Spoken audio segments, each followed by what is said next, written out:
రూపాయలు రోడ్డు మీద వాడాల్సిన పరిస్థితి ఉంటుంది. కాబట్టి దయచేసి అన్నలందరికీ విజ్ఞప్తి ఏంటంటే డ్రైవర్ అన్నలకు మనము పెద్ద బండ్లు నడుపుతున్నాం కాబట్టి ప్రయాణికుల్ని గమ్యాన్ని చేర్చాల్సిన బాధ్యత మనందరి ఉంది. కాబట్టి మాదక ద్రవ్యాలు సేవించడం కానీ లేకపోతే పాన్ గుట్కాలు సిగరెట్ దాక్కుంటూ బండ్లు నడపద్దు, సెల్ ఫోన్ మాట్లాడుకుంటూ బండ్లు నడపద్దు. దయచేసి ఇంకోటి ఏంటంటే బీర్లు కానీ విస్కీలు కానీ తాగి బండ్లు నడపద్దు అని చెప్పి సూచన ఇవ్వడం జరుగుతుంది. అలా చేసినట్లయితే ప్రభుత్వం కఠిన నిర్ణయాలు తీసుకుంటుంది, జరిమానాలు విధిస్తుంది, జైలు శిక్ష కూడా విధిస్తుంది. కాబట్టి దయచేసి ప్రతి ఒక్కరి విషయాన్ని గమనించండి.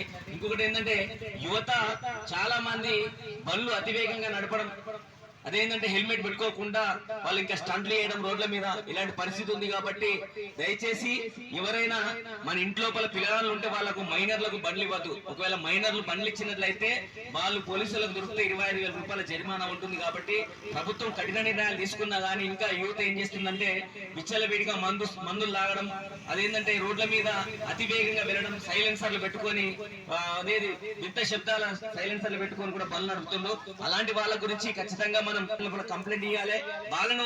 ఎందుకంటే మంచి మార్గంలో మనం నడిపించిన వాళ్ళం అవుతాం.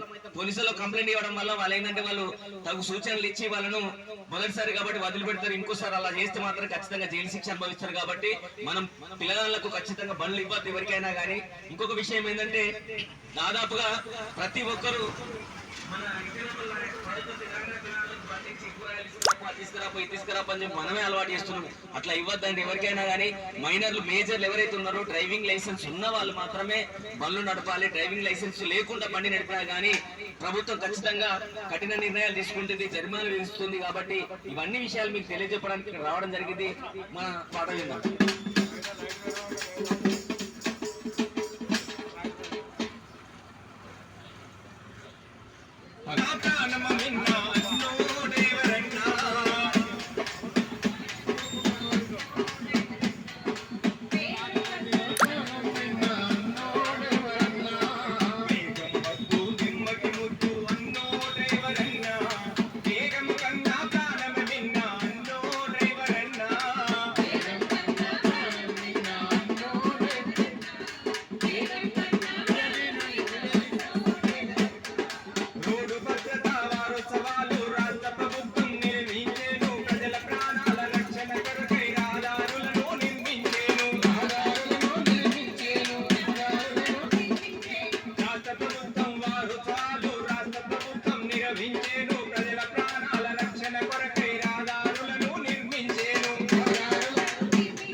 కాబట్టి డ్రైవర్ అన్నలు కొంచెం జాగ్రత్తగా బండి నడపండి.